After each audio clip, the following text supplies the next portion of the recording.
याद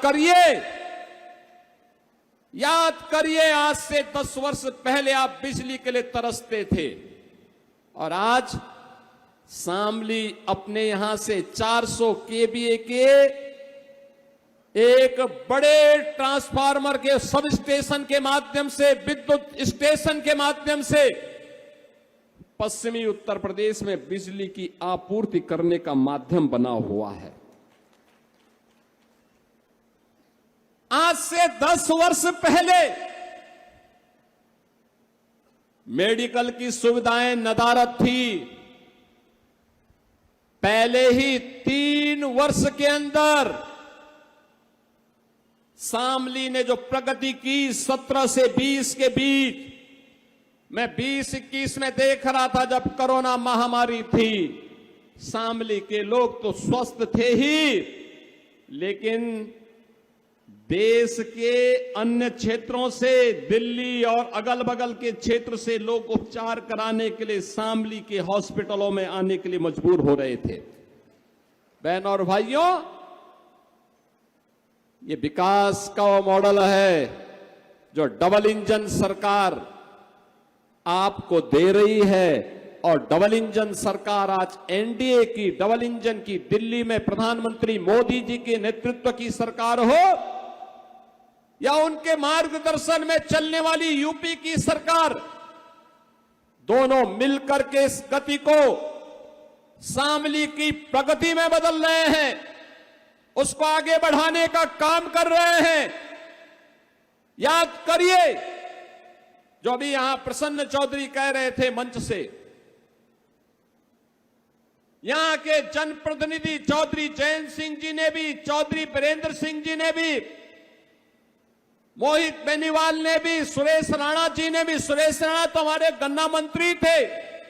आज जो भी हमारे सामने चीनी मिलों की चलती हुई स्थिति है, उसमें जो सुधार है, यह स्वतंत्र भारत के इतिहास में चौधरी चरण सिंह जी के बाद अगर उस चीनी मिलों के पुनरुद्धार का बीड़ा किसी ने उठाया है तो इसी माटी के सपूत से सुरेश राणा ने 2017 में उठाई थी।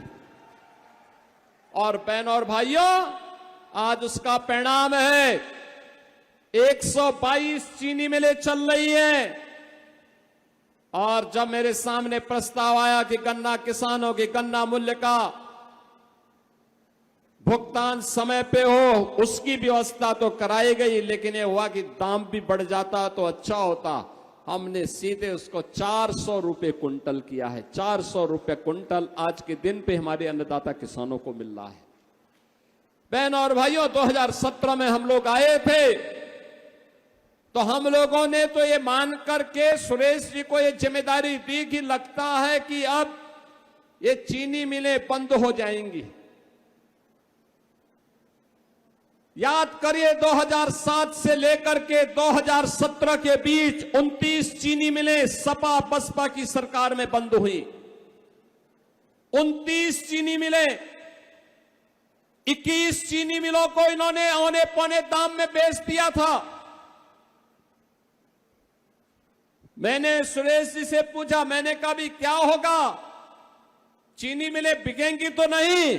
इन्होंने कहा बिकेंगी नहीं, इन चीनी मिलों को वापस लेकर के चलाने का काम करेंगे। आज 122 चीनी मिलें यूपी के अंदर चल रही हैं। और बहनों और भाइयों, 122 चीनी मिलें चल भी रही हैं। आज यूपी चीनी उत्पादन में नंबर 1, गन्ना उत्पादन में नंबर 1, इथेनॉल उत्पादन में नंबर 1 राज्य के रूप में बन करके आज अपने अन्नदाता किसानों के उन्नयन और उनकी समृद्धि के उनका समृद्धि का कारण बनी हुई है। बहनों और भाइयों, यहीं से मैं कहता हूं, जो लोग डेमोग्राफी बदल रहे थे, समाजवादी पार्टी और कांग्रेस के लोग, ये लोग जिन्ना के उपासक हैं। इसीलिए तो कांदला और केराना से पलायन हो रहा था। और हम लोग अन्नदाता किसानों के उपासक हैं, जिन्होंने गन्ने का क्षेत्रफल बढ़ा करके आज चीनी मिलों के गन्ना मूल्य का भुगतान हमारे किसानों को हो सके, आज उसके माध्यम से कार्य ये डबल इंजन की एनडीए की सरकार ने करके दिखा दिया है और उसी के लिए आज आपका समर्थन लेने के लिए मैं आया हूं। बहनों और भाइयों, विकास का कोई विकल्प नहीं हो सकता।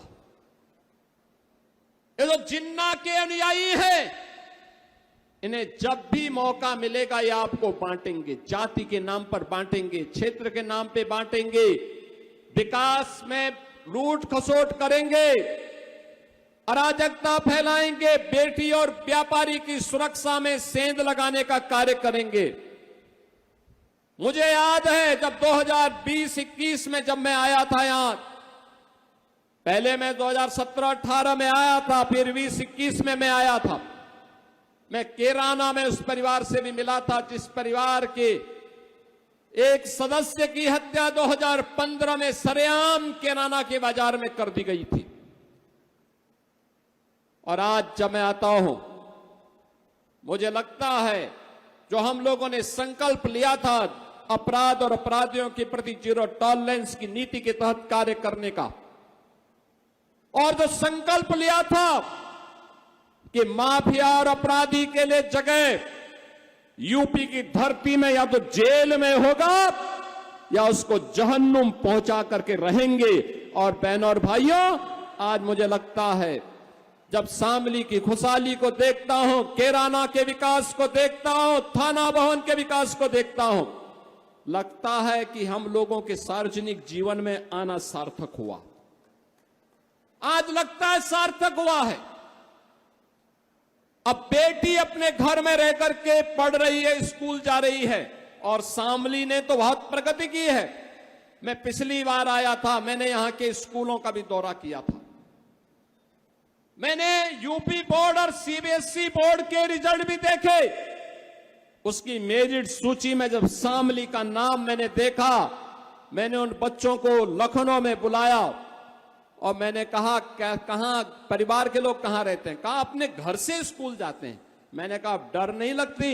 कहा नहीं, अब तो डबल इंजन की सरकार है, अपराधी जानता है अगर उसने कुछ भी हिमाकत की तो जेल या जहन्नुम में से दूसरी जगह तीसरी मिलने वाली नहीं है। और इसीलिए आज शामली प्रगति कर रहा है। बहनों और भाइयों, इस प्रगति की राह को और तीव्र करने के लिए आज मुझे स्वयं फिर यहां आना पड़ा है। मैं अभी आया हूं, देखो ना, केराना में मैंने कहा था हम पीएसी की एक बटालियन देंगे। कितना भव्य बटालियन बन रही है यहां पे। याद करिए, अब नौकरी निकलती है यूपी के अंदर। अब नौकरी का वो सिंडिकेट जो कभी सेफई से चल करके शामली के नौजवानों के नौकरी के अधिकार को छीन लेता था, अब नहीं कर सकता है। अब नियुक्ति पत्र वितरित होते हैं तो शामली का नौजवान भी भर्ती होता है। शामली का नौजवान भी आज नौकरी पाता है। मुजफ्फरनगर का नौजवान नौकरी पाता है। आज कोई संकट नहीं है। बहनों और भाइयों, एक समय था जो लोग आज आस्था की वकालत करते हुए दिख रहे हैं, ये लोग 2017 के पहले जय श्री राम बोलने पर लाठी मारते थे, गोली चला लेते थे, गोली चलाते थे, कावड़ यात्रा को प्रतिबंधित करते थे, श्री कृष्ण जन्माष्टमी के आयोजन को रोकते थे, रामनवमी की शोभा यात्रा नहीं निकलने देते थे, धार्मिक स्थलों की संपत्ति पर कब्जा करते थे। बहनों और भाइयों, आज मैं कह सकता हूं,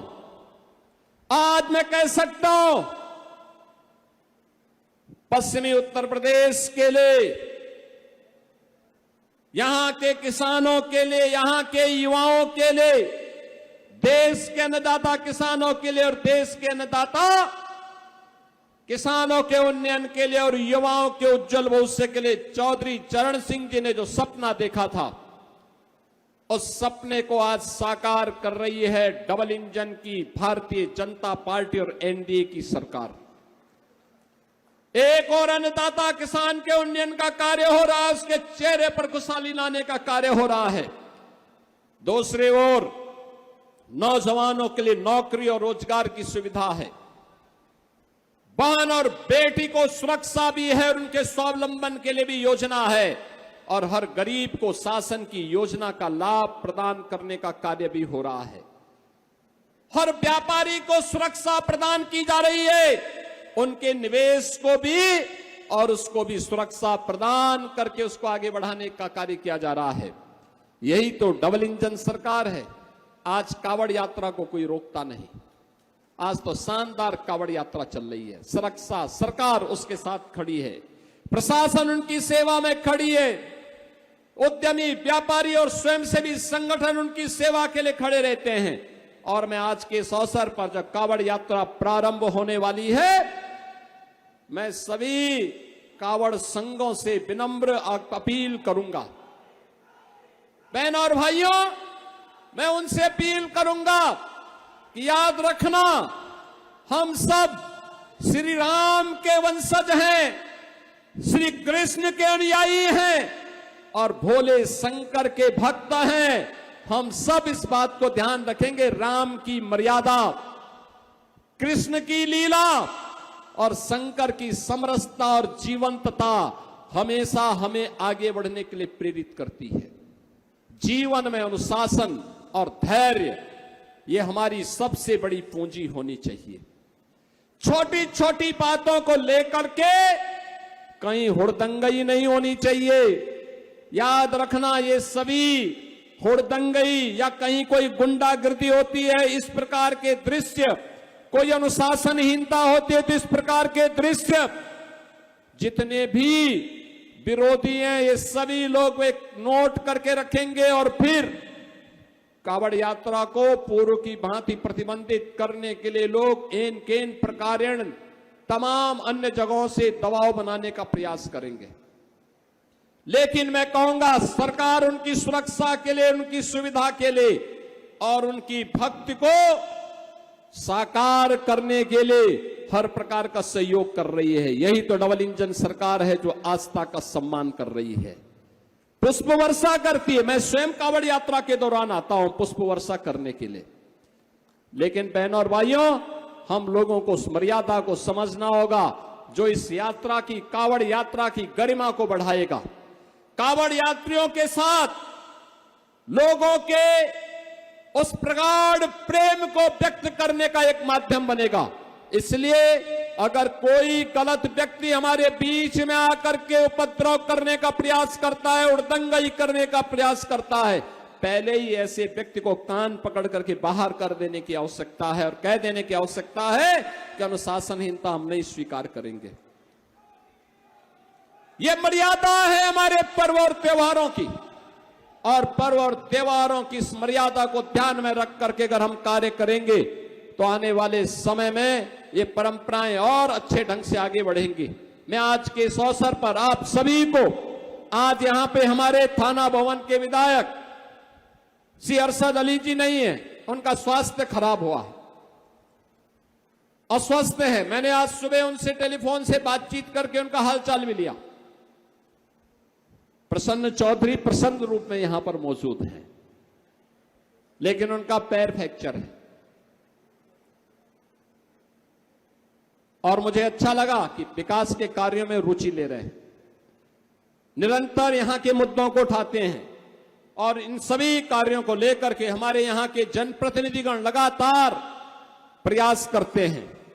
बहनों और भाइयों, इन्हीं प्रयासों का परिणाम है कि कुछ ही दिनों में, याद रखना, कुछ ही दिनों में 750 किलोमीटर लंबा गोरखपुर शामली इकोनॉमिक कॉरिडोर फिर से शामली को गोरखपुर और पूर्वोत्तर भारत सिलीगुड़ी तक जोड़ देगा। सिलीगुड़ी तक जोड़ने का मतलब लगभग इसकी दूरी होगी लगभग 1100-1200 किलोमीटर की। इतना लंबा कॉरिडोर आपका जुड़ने वाला है। याद रखना, यहां शामली से ही आपको हम आगे अंबाला और पानीपत की यात्रा कराने जा रहे हैं एक्सप्रेसवे के माध्यम से। और शामली एक जंक्शन बनने जा रहा है महत्वपूर्ण, जो चारों ओर से जो एक्सप्रेस हाईवे के महत्वपूर्ण पड़ाव का केंद्र होगा। और इसीलिए आज यहां पे कुछ योजनाओं को हम आपको समर्पित करने जा रहे हैं।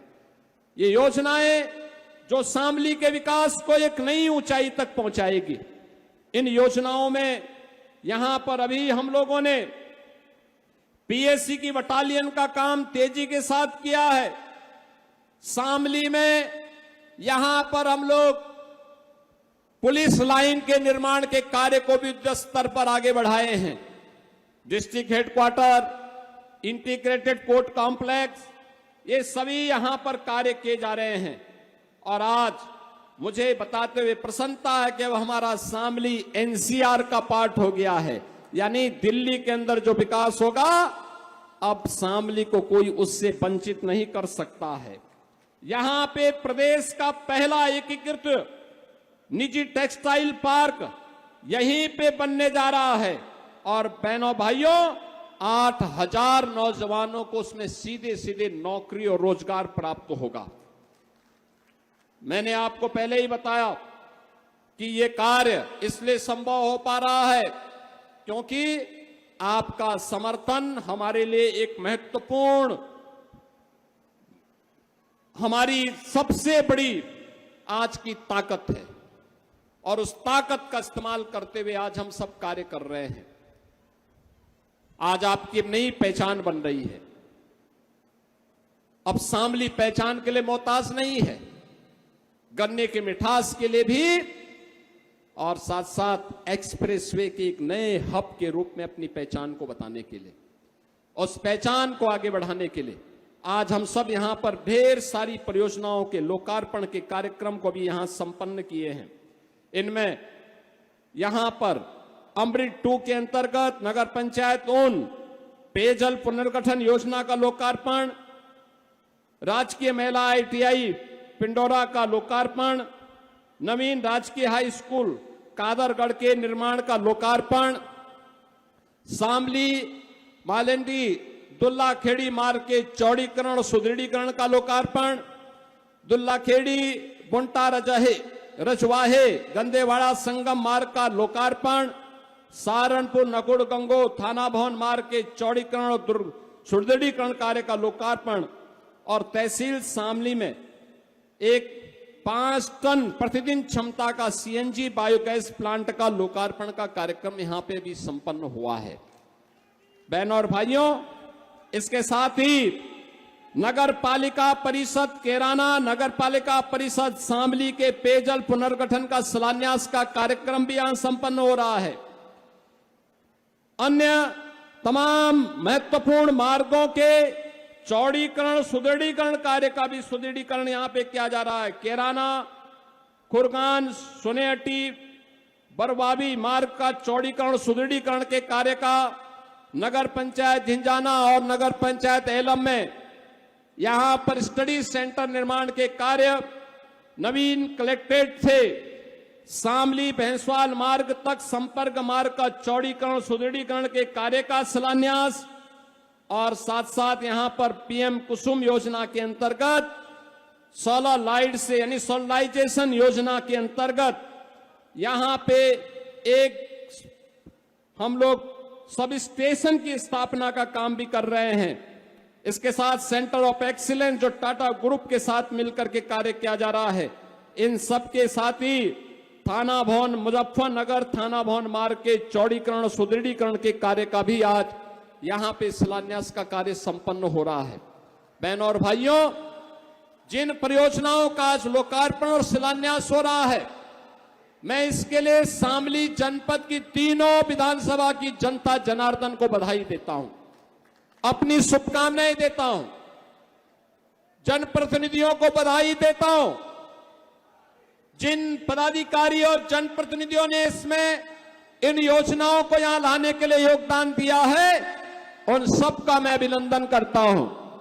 और आप सबसे मैं यही अपील करूंगा कि बहनों और भाइयों, आज शामली की तकदीर और तस्वीर बदल रही है, तो उसका कारण है जब जनता जनार्दन का आशीर्वाद प्राप्त होता है, जनप्रतिनिधि और पदाधिकारी मेहनत करते हैं तो परिणाम आते हैं।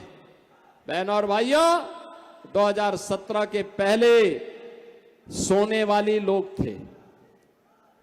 याद करिए, सो करके ही 12 बजे उठते थे, 2 बजे तक तैयार होते थे, 5 बजे फिर जिम में चले जाते थे।